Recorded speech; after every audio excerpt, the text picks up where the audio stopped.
To see the Relative Strength Index, or RSI, in Fidelity, first, log into your Fidelity account.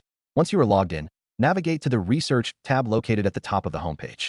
Under this tab, you will find various options for different types of investments. Click on the Stocks option to get started with stock analysis. Next, search for the stock you want to analyze by entering its ticker symbol in the search bar. Once you have selected the stock, you will land on the Stocks Overview page. Look for the Technical Analysis section, which usually appears alongside the price chart and other key metrics of the stock. In this section, you will find different indicators available for your analysis. To add the RSI indicator, locate the Add Technical Indicators button. Click on this option and a list of available indicators will appear. Scroll through the list until you find the Relative Strength Index. Select it and confirm your choice.